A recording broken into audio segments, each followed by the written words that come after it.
வணக்கம் சகோதர சகோதரிகளே. இன்னைக்கு நான் எங்கே போய்கிட்டு இருக்கேன் பார்த்தீங்கன்னா, வற்றாத ஜீவ நதியான தாமிரபரணி ஆற்றின் கடைசி அணைக்கட்டு இருக்கிற இடம் தூத்துக்குடி மாவட்டத்தில் இருக்கக்கூடிய ஸ்ரீவைகுண்டம் தான். இந்த ஸ்ரீவைகுண்டத்திற்கு பெருமை சேர்க்கும் விதமாக குருசு கோவில் அப்படின்னு அழைக்கப்படுற புனித சந்தியாகப்பர் ஆலயம் இருக்குது. அந்த ஆலயத்தை பார்க்க தான் இன்றைக்கி நான் போய்கிட்டு இருக்கேன். இந்துக்கள், கிறிஸ்தவர்கள், முஸ்லீம்கள் என மும்மதத்தினரும் வாழ்ந்தாலும் மதத்தின் பெயரால் பிரிவினையின்றி ஒற்றுமையோடு வாழக்கூடிய ஸ்ரீவைகுண்டம் பகுதி மற்றும் அதனுடைய சுற்று வட்டார பகுதி மக்கள் ரொம்ப ஆவலோடு எதிர்பார்க்கக்கூடிய ஒரு திருவிழா தான் இந்த குருசு கோயில் அப்படின்னு சொல்லக்கூடிய புனித சந்தியாகப்பர் கோவில் திருவிழா. இந்த திருவிழா இப்போ தான் நடந்து முடிஞ்சு ஒரு வாரம் ஆயிருக்கு. திருவிழாவிற்கு அப்புறமும் அங்கே கூட்டம் இருக்கும் அப்படின்னு சொன்னாங்க. அது ஏன், எதனால் திருவிழா முடிஞ்சதுக்கப்புறம் கூட்டம் இருக்குது அப்படின்னு தெரிஞ்சுக்கிறதுக்காக நான் அந்த ஊருக்கு போனேன்.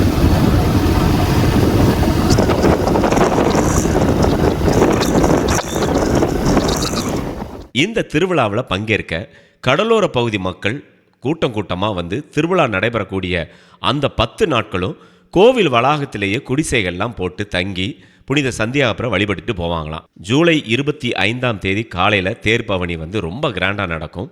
அதே மாதிரி அன்னைக்கு மாலையில் நடைபெறக்கூடிய நிகழ்வுகளுக்கும் பங்கு மக்கள், கடற்கரை பகுதியை சேர்ந்த மக்கள் மட்டுமல்லாது எல்லா மதத்தினரும் திரளாக வந்து கலந்து கொள்வார்களாம்.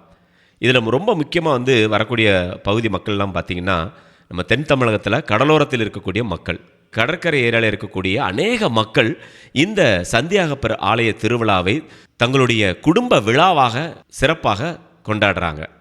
இந்த ஆலயத்தை பாருங்களேன், என்ன அருமையான ஒரு ஆலயம் தெரியுமா நண்பர்களே. ரொம்ப அழகாக உள்ள நம்ம போகும்போதே அதில் ஒரு சின்ன ஒரு குருசடி வச்சுருக்கிறாங்க. அந்த குருசடியை தாண்டி தான் நம்ம போகணும். அந்த தெருவுக்கு பேர் குருசு கோவில் தெரு அப்படின்னு தான் வச்சுருக்கிறாங்க. பாருங்கள், இதுதான் கோவிலுடைய கொடிமரம். அழகான கல் தூணினால் செய்யப்பட்ட ஒரு அற்புதமான கொடிமரம் இருந்தது. அந்த கொடிமரத்தை சுற்றி நிறைய புனிதர்களுடைய திருவுருவங்கள் பதிக்கப்பட்டிருந்தது.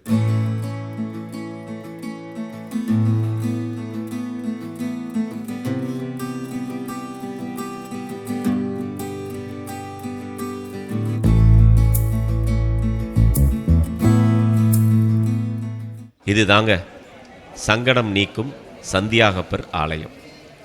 ரொம்ப பிரபலமானது. நம்ம திருவிழா நேரம்லாம் வந்திருந்தோம்னா இந்த கூட்டத்துக்குள்ளே போக முடியாது அப்படிங்கிறாங்க. லட்சக்கணக்கான மக்கள் திரண்டு இருக்கிறாங்க இந்த ஆலய திருவிழாவிற்கு. என்னால் அந்த வருஷம் இந்த திருவிழாவுக்கு வர முடியல, வேற ஒரு பணிக்காக நான் வெளியூர் போயிருந்தனால வர முடியாமல் போயிடுச்சு. இங்கே வந்து உள்ளே பார்க்கும்போதே நிறைய ஓலை குடிசைகள்லாம் அமைத்திருந்ததை பார்க்க முடிஞ்சுது. எல்லோரும் அதுக்குள்ள தான் தங்கியிருக்கிறாங்க. ஆக்சுவலாக இங்கே பார்த்தீங்கன்னா தங்குறதுக்கு திருப்பயணிகள் கட்டிடம் இருக்குது, ஆனால் குறைவான அளவில் இருக்குது. அதில் எவ்வளோ தங்க முடியும், ஓரளவுக்கு தான் தங்க முடியும். லட்சக்கணக்கான மக்கள் வரும்போது ஒரு நூற்றுக்கணக்கான பேர் தங்கக்கூடிய இடம் இருந்தால் என்ன செய்ய முடியும்? மற்ற எல்லாருமே பார்த்திங்கன்னா அந்த ஓலை குடிசை அமைத்து அதில் வந்து தங்கிக்கிறாங்க. இங்கே வாசல்லே வந்து பாருங்கள், ரொம்ப அழகான ஒரு காட்சி அங்கே வைக்கப்பட்டிருந்தது. படகில் ஆண்டவர் மீன்பிடிக்க சீடர்களோடு சென்ற அந்த காட்சியானது வடிவமைக்கப்பட்டிருந்தது. தத்ரூபமாக ஒரு ரியல் போட்டு அப்படியே இருந்தது. பாருங்கள், ஆண்டவர் அவருடைய சீடர்கள் எல்லாம் வலையை வைத்து கொண்டு கடலில் போவது போன்ற ஒரு காட்சியை ரொம்ப அழகாக வடிவமைச்சிருக்கிறாங்க. இவங்க எல்லோரும் வந்து பார்த்திங்கன்னா அந்த பெரியதால, மணப்பாடு, இந்த மாதிரி உவரி, இந்த மாதிரியான பகுதியிலிருந்து வந்திருக்கக்கூடிய மக்கள் அப்படின்னு சொன்னாங்க. இவங்கெல்லாம் திருவிழா முடிந்ததுக்கு அப்புறமா தான் இங்கே வருவாங்க அப்படின்னு சொல்ல கேள்விப்பட்டேன். ஆனால் பாருங்கள், இந்த ஊர் பகுதியை சேர்ந்த மக்கள் எல்லாருமே வந்து திருவிழா முடிந்து இந்த ஒரு 4-5 நாட்கள் கழித்து தான் வராங்க. நான் அப்போ அங்கேருந்த ஒருத்தர்கிட்ட வந்து கேட்டேன், ஏன் இப்போ திருவிழா முடிஞ்ச பிறகு வந்திருக்கீங்க அப்படின்னு நான் கேட்டதோட அவர் என்ன சொன்னார்னா, அவர் பொதுவாக வந்து சொல்லி முடிச்சிட்டார். அதாவது இப்போ கூட்டம் இல்லாத நேரம் வந்து கொஞ்சம் ஃப்ரீயாக நம்ம இருக்க முடியும், பார்க்க முடியும், தங்குறதுக்கெலாம் இடம் கிடைக்கும் அப்படின்னு சொன்னார். ஆனால் எனக்கு என்னமோ அந்த காரணங்கள் வந்து ஒரு நெருடலாக தான் இருந்தது. ஏன்னா திருவிழா அப்படிங்கிறத பார்ப்பதற்கு தான் எல்லாருமே ரொம்ப ஆவலாக இருப்போம். ஏன் இவர் இப்படி சொல்கிறாரு, திருவிழா முடிந்ததுக்கப்புறம் கூட்டம்லாம் கம்மியாக இருக்கும், சந்தியாகப்பரை பார்க்கலான்னு வந்தோம். அது மற்ற காலத்துலையும் அவங்க வரலாம் இல்லையா? திருவிழா முடிந்த காலத்தில் தான் வர வேண்டும் அப்படிங்கிற அவசியம் இல்லை. ஆனால் ஏதோ ஒரு காரணம் இருக்குது அப்படின்னு நான் நினச்சிட்டே தான் அவர்கிட்ட பேசி கொடுத்துட்டு அதுக்கப்புறமா உள்ளே போய் நான் சந்தியாகப்பரை போய் பார்க்கலான்ட்டு உள்ளே போனேன். அருமையான ஒரு ஆலயம் நண்பர்களே. இங்கே பாருங்கள், நல்லா மரத்திலால் ஆன பணிகள் நிறையா பண்ணியிருந்தாங்க. வேலைப்பாடுகள் அங்கே ரொம்ப அழகாக தத்ரூபமாக பண்ணப்பட்டிருந்தது. புனித சந்தியாகப்பர் திருவுருவத்தை பாருங்கள், அவ்வளோ சூப்பராக இருந்தது பார்ப்பதற்கே.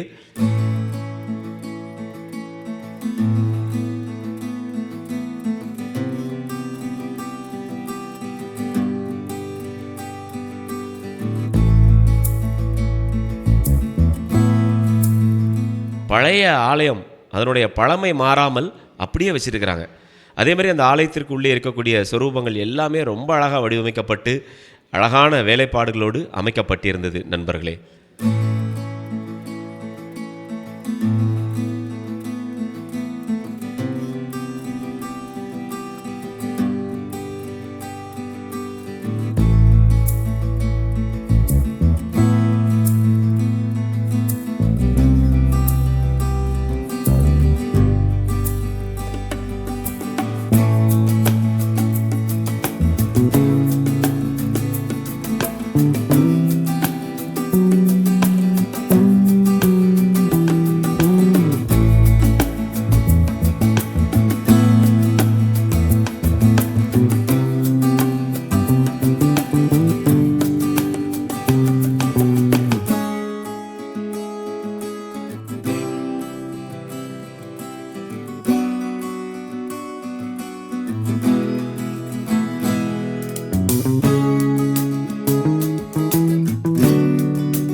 இந்த ஆலயத்தை சுற்றி வந்து பார்த்திங்கன்னா அங்கங்கே பொதுமக்கள்லாம் வந்து தங்கியிருந்தாங்க.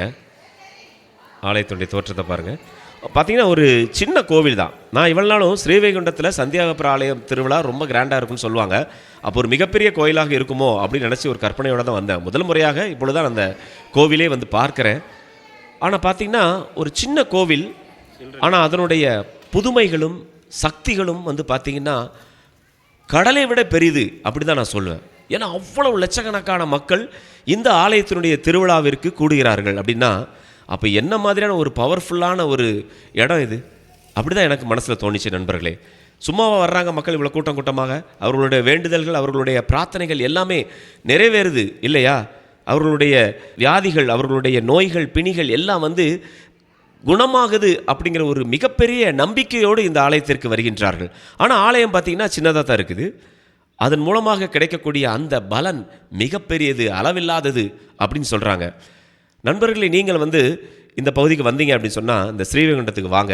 வரும்போதே வந்து பார்த்திங்கன்னா இயற்கை எழில் கொஞ்சம் பல அழகான இடங்களை நீங்கள் பார்த்துட்டே வரலாம். அந்த அளவுக்கு ரொம்ப அற்புதமாக இருக்கும் இந்த இடம். இந்த ஊரே ரொம்ப அழகான ஒரு ஊர், ஸ்ரீவைகுண்ட ஊர். வந்து பார்த்திங்கன்னா அங்கே பாருங்கள் எவ்வளோ பேர் தங்கியிருக்காங்க பாருங்கள் மக்கள். இன்னும் வந்து பார்த்திங்கன்னா நான் இருக்கச்சில் ஒருத்தர் சொன்னார், இன்றைக்கி இரவு வந்து நல்ல கூட்டம் வரும். நான் போயிருந்த நாள் பார்த்திங்கன்னா 31/7/2026. அப்போ அவர் என்ன சொன்னார் பார்த்திங்கன்னா, என்கிட்ட பேசிகிட்டு இருந்தவர், இன்றைக்கி நைட்டு பெரியதாளையிலேருந்து ஒரு கூட்டமே இங்கே வருவாங்க அப்படின்னு சொன்னார். பெரியதாளை அப்படிங்கிறது நம்ம உவரி அதுக்கு பக்கத்தில் இருக்கக்கூடிய ஒரு அழகான ஒரு கடற்கரை கிராமம். அந்த கடற்கரை கிராமத்தை சேர்ந்த மக்கள் இன்றைக்கி ராத்திரி வந்து பாருங்கள் வண்டி வண்டியாக வந்து இறங்குவாங்க. அவ்வளோ கூட்டம் இருக்கும். நாளைக்கு காலையில் நீங்கள் வந்தீங்கன்னா அவ்வளோ கூட்டங்கள் இருப்பாங்கன்னாங்க. ஆனாலும் எனக்கு ஒரு சந்தேகம் வந்துகிட்டே தான் இருந்துச்சு. ஏன் திருவிழா முடிஞ்ச பிறகு இவ்வளோ கூட்டம் வர்றாங்க? திருவிழாவோடே வந்திருக்கலாம். இருந்தாலும் எல்லோருக்குமான கடவுள் தான் ஆண்டவர் இயேசு கிறிஸ்து, புனித சந்தியாகப்பர், எல்லாருமே புனிதர்கள் எல்லாருமே நமக்கானவர்கள். அந்த மாதிரியான நேரத்தில் அந்த திருவிழாவின் போது அனைவரும் ஒன்று கூடி திருவிழாவை எடுத்தால் ரொம்ப சந்தோஷமாக இருக்குமே அப்படிங்கிற ஒரு எண்ணம் எனக்குள்ளே வந்தது. சரி, எல்லாமே நல்லபடியாக நடக்கும் அப்படி சொல்லி புனித சந்தியாகப்பர்கிட்டே நான் அந்த பொறுப்பை கொடுத்துட்டு கிளம்ப ஆரம்பித்தேன். இங்கே ஒரு திருமறை பொருட்கள் விற்பனை நிலையம் இருந்தது. ரொம்ப சின்ன ஒரு ஆஃபீஸ் மாதிரி தான் இருந்தது.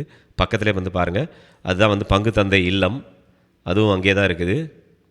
அழகான கட்டிட வேலைப்பாடுடன் கூடிய ஒரு அழகான அற்புதமான ஒரு கோவில் தான் புனித சந்தியாகப்பர் ஆலயம் என்கின்ற இந்த குருசு கோயில்.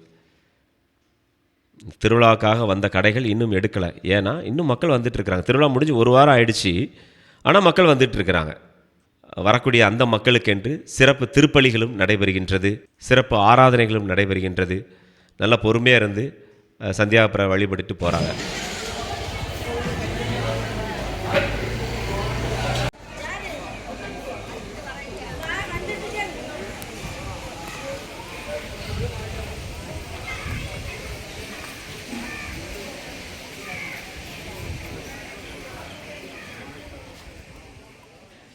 இங்கே பாருங்கள், பின்னாடி ஒரு ஆறு போகுது பார்த்தீங்களா? இது இப்போ தண்ணி இல்லை, இப்போ மழையே இல்லை. மழை இல்லாதனால தண்ணீர் இல்லை இதில். இல்லைன்னா மக்கள் எல்லாம் இங்கே வர்ற மக்கள்லாம் இந்த ஆற்றுல நல்ல ஒரு குளியல் போடுவாங்க. இது சும்மா கிடையாதுங்க, இது தாமிரபரணி தண்ணீர். எப்படி இருக்கும்? ரொம்ப அற்புதமாக இருக்கும். நண்பர்களே, மறக்காமல் இந்த ஆலயத்திற்கு நீங்கள் வாருங்கள். திருநெல்வேலியிலிருந்தோ அல்லது தூத்துக்குடிக்கு வந்தோ அல்லது திருச்செந்தூருக்கு வந்தோ ரொம்ப சுலபமாக இந்த ஊருக்கு நீங்கள் வந்து விடலாம். சரிங்களா? சரி நேயர்களே, நம்மளுடைய காணொளி உங்களுக்கு பிடித்திருந்தால் மறக்காமல் ஷேர் பண்ணுங்கள். இது வரைக்கும் சப்ஸ்கிரைப் பண்ணாமல் இருந்தீங்கன்னா நம்ம சேனலை சப்ஸ்கிரைப் பண்ணி எனக்கு சப்போர்ட் பண்ணுங்கள். மீண்டும் மற்றும் ஒரு காணொளியில் உங்களை சந்திக்கின்றேன். அதுவரை உங்களிடமிருந்து வணக்கம் கூறி விடைபெறுவது உங்கள் அன்புக்கு சொந்தமான உங்கள் அன்பு அறிவிப்பாளர் ஆர். ஜூடு. வணக்கம் அன்புள்ளங்களே.